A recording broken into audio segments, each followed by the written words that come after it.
नमस्कार दोस्तों, scary story official में आप सबका स्वागत है। आज की कहानी की तरफ बढ़ने से पहले चैनल को सब्सक्राइब कर लीजिए और अगर कहानी अच्छी लगती है तो प्लीज़ लाइक एंड कमेंट करना मत भूलिएगा। आज की कहानी बहुत ही ज़्यादा डरावनी है तो ध्यान से सुनिएगा। हम देर नहीं करेंगे और जल्दी से कहानी की तरफ बढ़ेंगे। तो कहानी आनंद, अजय और आरती की है। आनंद की वाइफ आरती और अजय ये तीनों साथ में अपने एक फ्रेंड की शादी के लिए निकले थे घर से और उत्तराखंड की तरफ निकल पड़े थे अपनी ही गाड़ी से। बहुत खुश थे कि सालों बाद एक तो अपने फ्रेंड से मिलेंगे और शादी एंजॉय करेंगे, पुराने दोस्त भी मिलेंगे। अरुण उनका पुराना दोस्त था और अरुण के बचपन की दोस्ती इनकी बहुत ज़्यादा गहरी थी आनंद के साथ। तो वही यादें ये आरती को बता रहा था कि आरती, अरुण मेरा बचपन का दोस्त है और आज उसकी शादी है तो हम लोग कोई कमी नहीं छोड़ेंगे, शादी खूब अच्छे से एंजॉय करेंगे। शाम का वही 6-7 बज रहा था जब ये घर से निकले थे, लेकिन इनके घर से वहाँ जाना काफ़ी लंबा रूट था। ये लगभग 3-4 बजे रात को पहुँचने वाले थे। तो सोचा था कि बदल बदल के ड्राइविंग करते रहेंगे, तीनों लोग ड्राइविंग अच्छे से कर लेते थे तो कोई प्रॉब्लम नहीं होगी।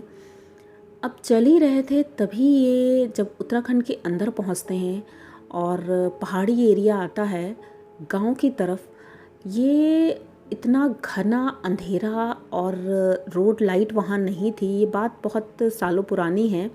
उस वक्त रोड लाइट इतनी नहीं हुआ करती थी। गाड़ी धीरे धीरे ये लोग चला ही रहे थे, तभी एकदम से इन्हें किसी के चीखने की आवाज़ आती है, जैसे कोई औरत चीखी हो। तो एकदम से आनंद गाड़ी को ब्रेक मारता है और ये लोग रुक जाते हैं। सोचते हैं कहीं ऐसा तो नहीं है कि अंधेरे की वजह से हमारी गाड़ी से किसी का एक्सीडेंट हो गया हो।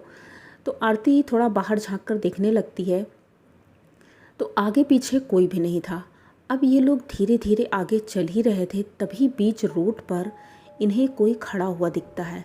वो एक जानवर की तरह लग रहा था, लेकिन कुछ समझ में नहीं आ रहा था भेड़िया है या इंसान है, क्या है, कुछ समझ नहीं पा रहे थे।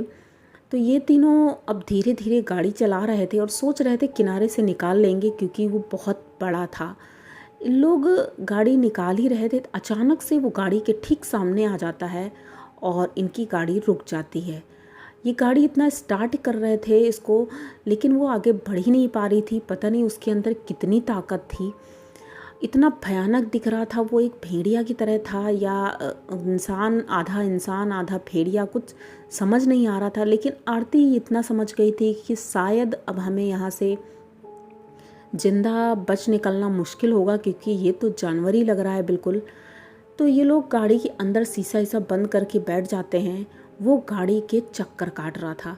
ये लोग समझ नहीं पा रहे थे अब हम क्या करें, कैसे निकलें, क्योंकि वो इतनी तेज़ी से, जिस तरह से वो दौड़कर आया था, इससे ये लग रहा था हम कितनी भी तेज़ी से दौड़ेंगे लेकिन उससे तेज़ नहीं भाग सकते हैं।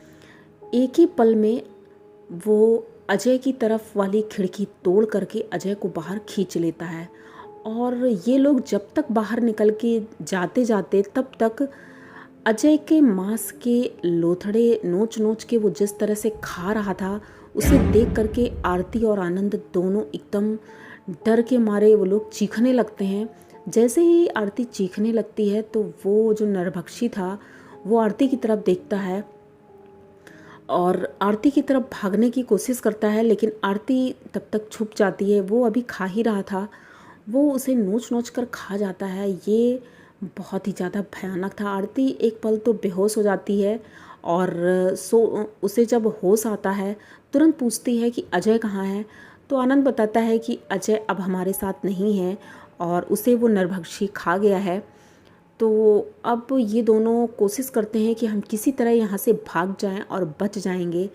ये पेड़ों के किनारे छुपते छुपते आगे बढ़ ही रहे थे, तभी अचानक से वो पता नहीं कहाँ से आ गया और आरती को पकड़ लेता है। आरती को खींचते हुए पेड़ के ऊपर ले जाता है।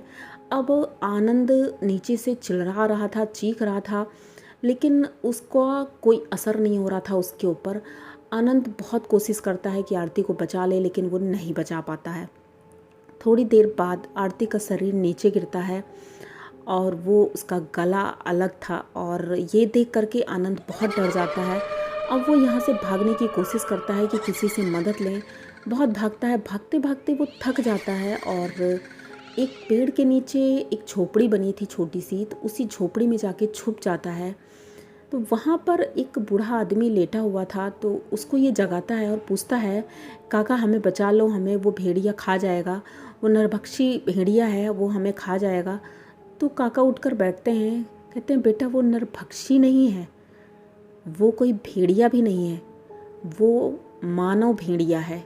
वो आधा मानव है और आधा भेड़िया है। उसके अंदर भेड़िया की आत्मा भी है और इंसान की आत्मा भी है। उसे हम कह नहीं सकते हैं वो क्या है, क्योंकि हमें भी ज़्यादा कुछ पता नहीं है। बस इतना पता है साल में कुछ महीनों में ये निकलता है और इंसानी उसे खून पसंद है, उसी का मांस वो खाता है। इसीलिए इधर से रात के समय कोई जल्दी निकलता नहीं है। तुम लोगों ने ये गलती कर दी इधर से निकलने की। तो आनंद कहता है कि मैं अपनी पत्नी और अपने एक दोस्त को खो चुका हूँ, अब मुझे नहीं मरना है। तो वो कहता है कि तुम चिंता नहीं करो, तुम्हें कुछ नहीं होगा, तुम यहाँ आराम करो। ये बगल में चारपाई एक पड़ी होती है, उसी में लेट जाता है। उसे नींद तो नहीं आ रही थी, इतना सब होने के बाद नींद किसको आती है। लेकिन उसने कहा सुबह होने का इंतज़ार करो, सुबह ही तुम यहाँ से सेफ निकल सकते हो। तो ये लेटा सो ही रहा था, तभी अचानक से उसे लगता है उसकी चारपाई किसी ने खींची। वो आंखें खोलता है तो देखता है जो बूढ़ा काका था वो इसकी चारपाई में उस ऊपर चढ़ा हुआ था और तुरंत इसके सीने पर बैठ जाता है और इसको एक झापड़ मारता है। उस झापड़ के साथ उसके हाथ के जो नाखून थे उससे उसके चेहरे का मांस तक निकल जाता है।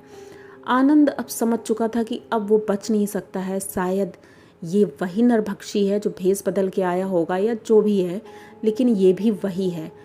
अब आनंद आंखें बंद कर लेता है और समझ चुका था कि अब वो बच ही नहीं सकता है किसी कीमत में, तो इसको जो करना है वो कर दे। लेकिन आनंद आंखें बंद ही करे था, थोड़ी देर बाद इसे महसूस होता है कि वहाँ कोई नहीं है। तो आंखें खोल के देखता है तो दिन हो चुका था और वहाँ कोई भी नहीं था। अब आनंद अपना चेहरा पकड़ता है, मुंह से खून निकल रहा था। वो बस वहाँ से भागना शुरू करता है।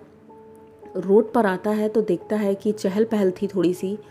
तो एक पुलिस स्टेशन की तरफ एक आदमी की मदद से पुलिस स्टेशन जाता है, वहाँ लोगों को बताता है, पुलिस वालों को। तो पुलिस वाले इनकी हेल्प करते हैं और इनकी पत्नी और दोस्त की बॉडी को ले जाते हैं और आनंद जी को इनके घर सकुशल पहुँचाया जाता है। पहले तो ये हॉस्पिटल जाते हैं, अपनी पट्टी करवाते हैं, ड्रेसिंग करवाते हैं। तो ये वाक़या आनंद जी के साथ घटा था और ये बहुत ही ज़्यादा डरावना था। आप लोगों को ये कहानी कैसी लगी? अगर अच्छी लगी हो तो प्लीज़ चैनल को सब्सक्राइब करिए, लाइक कमेंट करिए, शेयर करिए और बने रहिए हमारे साथ। इसी तरह की नई नई और अनोखी कहानियाँ मैं लेके आती रहती हूँ। तो मिलते हैं फिर किसी नई कहानी के साथ, तब तक के लिए डरते रहिए।